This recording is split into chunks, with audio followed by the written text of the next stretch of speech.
যাক, দীর্ঘ 17 বছরের অপেক্ষার অবসানের পর আবারও উত্তর অস্ট্রেলিয়ার ডারবিনে অবশেষে ফিরল আন্তর্জাতিক ক্রিকেট।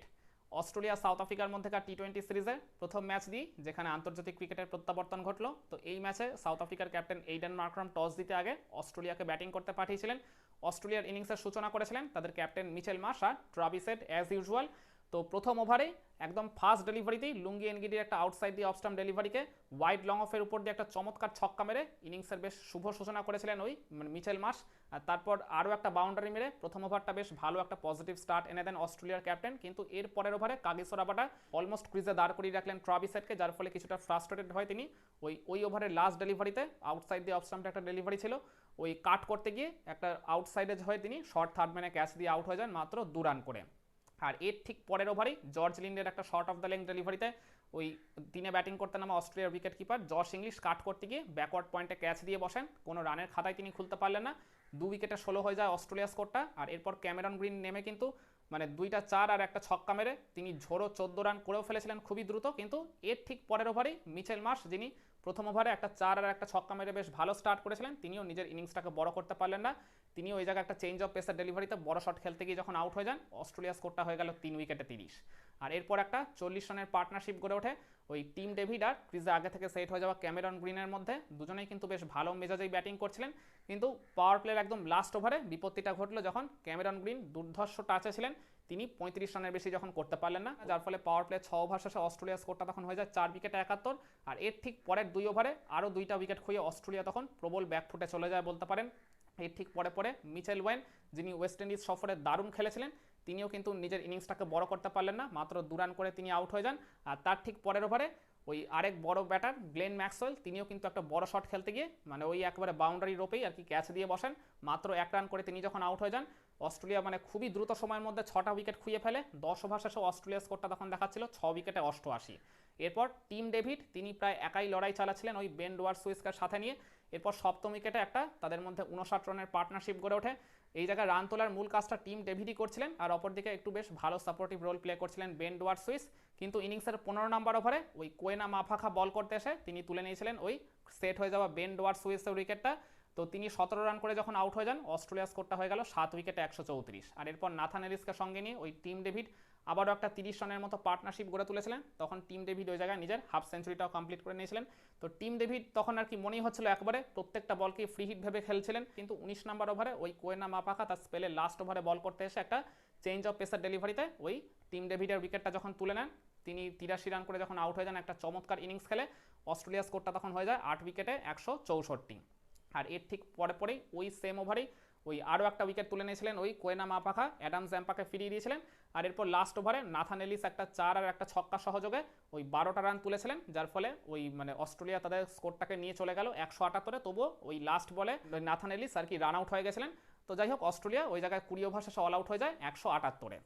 তো 179 রানের লক্ষ্যমাত্রা নিয়ে খেলতে নেমে সাউথ আফ্রিকার ইনিংসের শুরুটাও যে খুব ভালো হয়েছিল সেরকমটাও বলা যাবে না। প্রথম ওভারে তাদের ক্যাপ্টেন এইডেন মার্ক্রাম 3টা বাউন্ডারি মেরে বেশ ভালো স্টার্ট করলেও ওই ফার্স্ট ওভারের একদম লাস্ট ডেলিভারিতেই জশ হেজেলউডকে ওই একটা এক্সট্রা কভারের উপর দিয়ে মানে শর্ট খেলতে গিয়ে একটু আপিস ড্রাইভ খেলে ফেলেন, আর যার ফলে কন্ট্রোল হারিয়ে তিনি ওই জায়গায় ক্যাচ দিয়ে বসেন। 12 রান করে তিনি যখন আউট হয়ে যান, আর এরপর তখন তিনি ব্যাটিং করতে নামেন ওই লুয়ান্দ্রে প্রিটোরিয়াস আর আরেক ওপেনার ওই রায়ান রিকেলটনের মধ্যে একটা 28 রানের পার্টনারশিপ গড়ে ওঠে। দুজনেই বেশ ভালো ছন্দেই ব্যাটিং করছিলেন, কিন্তু বিপত্তিটা ঘটলো ওই পঞ্চম ওভারে যখন ম্যাক্সওয়েল বল করতে এসে তুলে নেন ওই লুয়ান্দ্রে প্রিটোরিয়াসের উইকেটটা। 14 রান করে তিনি যখন আউট হয়ে যান, সাউথ আফ্রিকা স্কোরটা তখন হয়ে যায় 2 উইকেটে 40। আর এর ঠিক পরের ওভারই মানে পাওয়ার প্লেয়ার একদম লাস্ট ওভারই ওই ডেঞ্জারাস ডেভাল ব্রেভিসের উইকেটটা তুলে নেন ওই বেন ডোয়ার সুইস। যে ডেভাল ব্রেভিস এর আগে ওই জিম্বাবুয়ের মাটিতে অনুষ্ঠিত হওয়া ট্রাই নেশন সিরিজে চমৎকার ব্যাটিং করেছিলেন। তো এদিন কিন্তু তার ব্যাট থেকে একটা বড় ইনিংসের প্রয়োজন ছিল, সেদিনই কিন্তু ডেলিভার করতে তিনি ব্যর্থ হলেন, মাত্র 2 রান করে তিনি আউট হয়ে যান। পাওয়ার প্লে 6 ওভার শেষে তখন সাউথ আফ্রিকা স্কোরটা দেখাচ্ছে 3 উইকেটে 48। এরপর চতুর্থ উইকেটে ওই ট্রিস্টান স্টাবস আর ক্রিজে আগে থেকে সেট হয়ে যাওয়া রায়ান রিকেলটনের মধ্যে একটা চমৎকার 72 রানের পার্টনারশিপ গড়ে ওঠে। আর যে জুটিটার উপর ভর করে সাউথ আফ্রিকা ম্যাচে বেশ ভালোভাবে কামব্যাক করতে থাকে। দুজনেই তখন খুব সুন্দর বোঝাপড়া করে ব্যাটিং করছিলেন, একজন মানে বিগ হিট করলে আরেকজন তখন ধরে খেলছিলেন, মানে এইভাবেই আর কি আন্ডারস্ট্যান্ডিং করে তারা খেলতে থাকছিলেন। 10 ওভার শেষেও সাউথ আফ্রিকা স্কোরটাকে তারা নিয়ে চলে যায় 3 উইকেটে 78 এই অবস্থায়। তারপর তার ঠিক 2 ওভারের মধ্যে তারা 100 রানের গন্ডিটাও টপকে দেন সাউথ আফ্রিকাকে। 14 ওভার শেষেও সাউথ আফ্রিকা স্কোরটা ছিল 3 উইকেটে 119।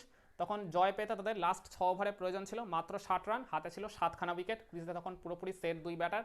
ওই জায়গা থেকে জয়ের জন্য তখন সাউথ আফ্রিকায় ওভারওয়েলমিং ফেভারিট, কিন্তু বিপত্তিটা ঘটে গেল ওই 15 আর 16 নাম্বার ওভারে।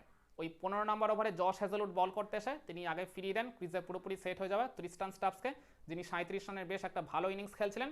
আর তার ঠিক পরেই তিনি আরও একটা উইকেট তুলে নেন, ওই জর্জ লিন্ডেকেও প্যাভিলিয়নে ফেরত পাঠিয়ে দেন। ওই ওভারে 1 রান খরচ করে হ্যাজেলউড 2টা উইকেট তুললেন, আর তার ঠিক পরের ওভারে অ্যাডাম জ্যাম্পা তিনি 3 রান খরচ করে আরও 2টা উইকেট তুলে নিয়েছিলেন। সেনুরান মুথুস্বামীকে ফিরিয়েছিলেন আর কোবলিন বস্কের উইকেটটা তুলে নিয়েছিলেন। 120তে যেখানে 3 ছিল সাউথ আফ্রিকা স্কোরটা, অল অফ আ সাডেন ওই মাত্র 10 বলের মধ্যেই তাদের স্কোরটা হয়ে গেল 7 উইকেটে 123, মানে মাত্র 3 রানের মধ্যে তারা 4টা উইকেট খুঁয়ে তখন বলতে গেলে প্রবলভাবে ব্যাকফুটে চলে যায় ওইরকম ফেভারিট অবস্থা থেকেও। এরপর ওই ক্রিজে তো আগে থেকে সেট হয়ে গেছিলেন রায়ান রিকেলটন, তিনি ওই কাগিসো রাবাটাকে সঙ্গে নিয়ে একটু লড়াই চালাচ্ছিলেন, তাদের মধ্যে আবার একটা ওই 8ম উইকেটে 35 রানের পার্টনারশিপ গড়ে উঠেছিল। তো মোটামুটি কিন্তু এগিয়ে যাচ্ছিল জুটিটা, মানে জয়ের আশা যে তখন অনেকটাই সীমিত হয়ে গেছিল সাউথ আফ্রিকা সেটা বোঝাই যাচ্ছিল, রান তোলার গতি তো ডেফিনেটলি অনেকটাই কমে গেছিল। তারপরেও রায়ান রিকেলটন তিনি শেষ পর্যন্ত একাই লড়াই চালিয়ে যাচ্ছিলেন, একটা হাফ সেঞ্চুরিও তুলে নিয়েছিলেন। লাস্ট ওভারেও সাউথ আফ্রিকার জয় পেতে প্রয়োজন ছিল 21 রান, কিন্তু মানে চেষ্টা কিন্তু রায়ান রিকেলটন করছিলেন। সেকেন্ড ডেলিভারিতেই ওই বেন ডোয়ার সুইসকে একটা বড় শট খেলেছিলেন ওই লং অনের উপর দিয়ে, কিন্তু ওই জায়গায় একটা চমৎকার তৎপরতা দেখিয়ে অসাধারণ রিলে ক্যাচ ধরলেন গ্লেন ম্যাক্সওয়েল, তিনি তো ওই টাইপের ক্যাচ এর আগে বহুবার ধরেছেন। মানে ওই উইকেটটা তুলে নেওয়ার পর মানে রায়ান রিকেলটন ওই জায়গায় যখন নিজের উইকেটটা খুঁয়ে ফেলেন লাস্ট ওভারে, তখনই বলতে গেলে অস্ট্রেলিয়ার জয়টা পুরোপুরি নিশ্চিত হয়ে যায়। আর এরপর ওই শেষের দিকে গিয়ে 3টা রান অ্যাড করেছিল ওই জায়গায় কোয়েনা মাফাকা, তো এটা তো আর কি যথেষ্ট আপ টু দ্য মার্ক ছিল না, তো যার ফলে সাউথ আফ্রিকা তাদের ইনিংসটাকে শেষ করে ফেললো 9 উইকেটে 161 এই অবস্থায়। তো যার ফলে অস্ট্রেলিয়া বহুবার পিছিয়ে পড়েও তারা এই প্রথম টি20 ম্যাচে দারুণ কামব্যাক করে 17 রানের ব্যবধানে জিতে গেল। আর যার ফলে 3 ম্যাচে টি20 সিরিজেও তারা 1-0 ব্যবধানে লিড নিয়ে ফেললো। আর দীর্ঘ 17 বছর পর এই ডারউইনের মাটিতে আবারও যে আন্তর্জাতিক ক্রিকেটের কামব্যাক ঘটলো সেটা বেশ স্মরণীয় করে রাখলো এই হোম টিম অস্ট্রেলিয়া। তো কি মনে করেন এর পরের ম্যাচে সাউথ আফ্রিকা কি ঘুরে দাঁড়াতে পারবে কি তারা এর পরের ম্যাচে অস্ট্রেলিয়ার বিরুদ্ধে একটা জয় তুলে নিয়ে এই সিরিজ জয়ের আশাটা বাঁচিয়ে রাখতে? কমেন্ট করে আপনার মতামতটা জানাতে পারেন।